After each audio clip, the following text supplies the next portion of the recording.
Hello po, kumusta po kayo? I pray nasa mabuti pa kayong kalagayan sa araw at oras na ito. May gusto lang po ako i-share sa inyo. Ito po ay mababasa sa Matthew 6 verse 25 to 34.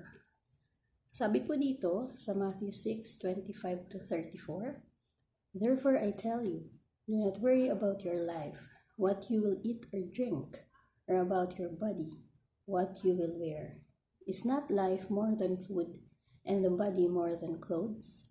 Look at the birds of the air. They do not sow or reap or store away in barns, and yet your heavenly Father feeds them. Are you not much more valuable than they? Can any one of you, by worrying, add a single hour to your life? And why do you worry about clothes? See how the flowers of the field grow. They do not labor or spin. Yet I tell you that not even Solomon in all his splendor was dressed like one of these.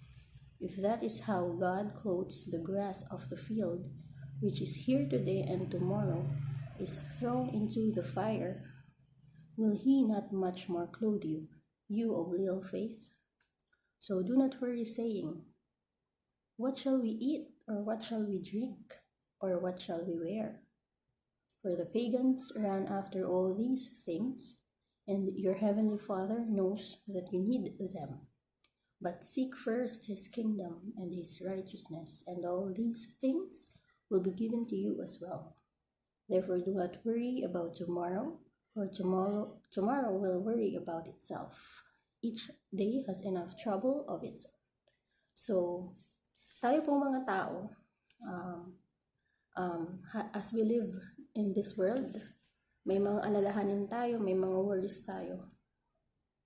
Maaaring nag-alala ka na sa buhay mo, sa kakainin mo, kinabukasan. May pera ka pa ba? May pagkain ka pa bang makakain bukas? Buhay ka pa kaya bukas, di ba?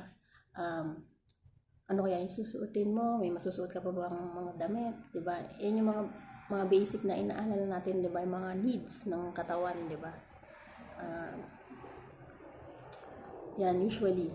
So, sabi po dito is, huwag daw mag-alala, di ba? Sabi sa Bible, do not worry. Huwag ka daw mag-alala tungkol sa buhay mo, kung ano yung kakainin mo, ano yung iinumin mo, o yung tungkol sa katawan mo, anong susuot mo, di ba? Kasi tayong mga tao, usually yun yung mga inaalala natin, di ba? Kaya nga tayo nagtatrabaho kasi, di ba? Gusto natin mag-provide para sa family natin. Gusto natin na mabili yung mga needs, di ba? Needs ng family, pagkain, makabayad sa kuryente, ano pa ba? Makapag-save, ano pa ba? Tapos, pag may extra, gusto natin, di ba? Makapagbakasyon, ano pa? Kumain ng mga sa restaurant, di ba? Usual yung usual na mga ginagawa ng tao sa mundo, di ba? We are after all those things. Pero, hindi tayo dapat mag-alala sa mga basic needs na gusto na natin dito. Sabi nga, ayun nga, 'di ba? Sabi nasa natin na tingnan mo daw yung mga ibon. 'Di ba? Hindi naman sila nagtatanim or umaani. 'Di ba? Si Lord yung nagfi-feed sa kanila, 'di ba? Siya yung nagfi-feed sa kanila. And napakaganda pong paalala nun. Napakaganda isipin mo na, mga ibon nga wala namang ginagawa or hindi kagaya ng tao na nagtatrabaho na, di ba tayo, kahit tayo tapos para may makain. Isipin mo parang, kumaga, may mga bagay na si Lord yung direct source, di ba siya yung nagpapakain sa mga ibon, siya yung nagdedress sa mga, di ba sabi nga kanina, nagdedress sa mga flowers, di ba? Nakakita na ba kayo ng flowers? Di ba ang gaganda ng mga flowers? Ilang flower na ang nakita niyo sa buhay niyo, di ba? Pag iba't ibang uri ng bulaklak sa mundo. And ang gaganda, 'di ba? Hindi natin maikakahila. Ang gaganda ng kulay, ng itsura, 'di ba?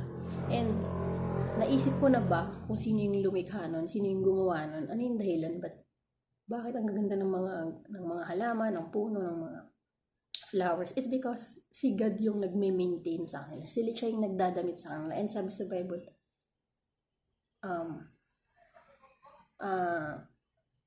hindi ba what more tayo, 'di ba? Mas dadamitan tayo ni Lord, 'di ba? Tayong tao, 'di ba? So hindi tayo dapat mag-alala sa mga bagay na ito. Sabi nga kung ano 'di ba, yung mga halaman, yung mga bulaklak, nabubulok din sila, nalalanta, 'di ba? Nawawala, nabubulok. Mm, ah, yun nga ang ano na nangyayari sa yung mga yun, nalalanta sila, gaano man sila kaganda. What more yung tao, syempre, ano, much more na dinadamitan tayo ni Lord, pinapahalagahan niya tayo, di ba? Dahil mahalaga tayo sa Kanya, much more, mas dadamitan niya tayo, di ba? Sabi na sa Bible.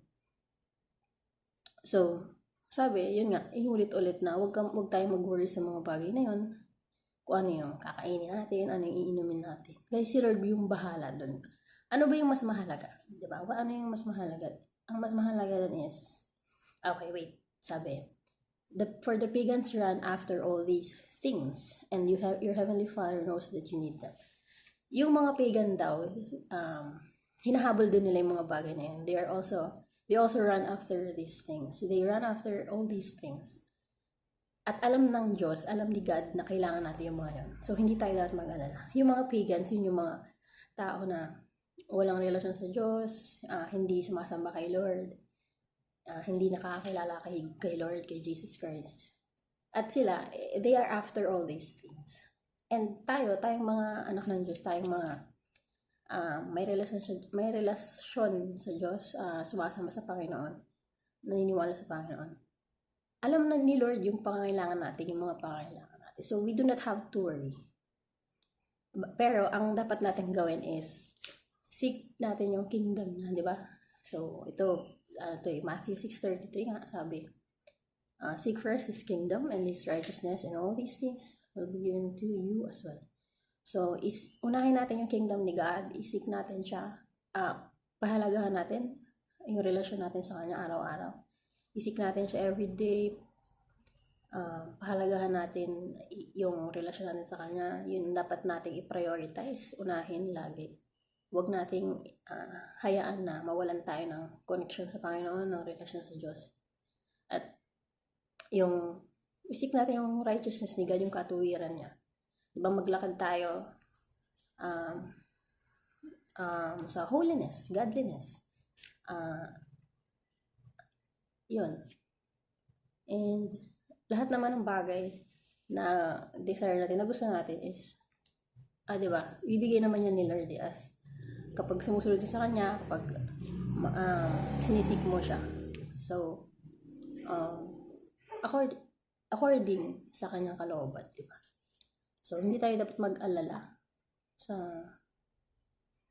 mga inaalala natin, okay? Unahin natin ang Panginoon, makipagrelasyon tayo sa Kanya, isik natin siya, at yung katuwiran niya, yung righteousness niya, yun, ibibigay niya yung mga pinagpipray natin. At syempre, dapat according pa rin sa Kanyang kalooban. Okay? So, therefore, sabi nga, don't worry about tomorrow. So, hindi tayo mag-alala sa bukas, kinabukasan. Ano na mangyayari, diba? Dahil, si Lord lang naman nakakaalam kung anong mangyayari bukas, diba? Pero, ang i-prioritize dapat natin everyday is yung relationship natin sa Kanya. Kasi aanhin mo naman yung lahat ng yaman sa mundo. Sabi nga, what will it profit a man if he gains the whole world but loses his own soul? Ano namang mapapala mo kung makuha mo lahat ng kayamanan sa mundo? Sumikat ka man, makuha mo lahat ng pera, lahat ng yaman, di ba? Ma-achieve mo man lahat ng mga pangarap mo. Magkaroon ng, sobrang daming properties, kayamanan, or fame, or anything. Pero kung wala ka namang relasyon sa Panginoon, wala din yun. Masasayang lang. Kasi pansamantala lang yun eh.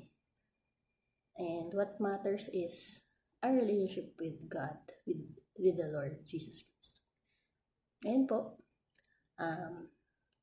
I pray na may natutunan kayo at Yun po. I pray na lahat po tayo ay mag-seek kay Lord.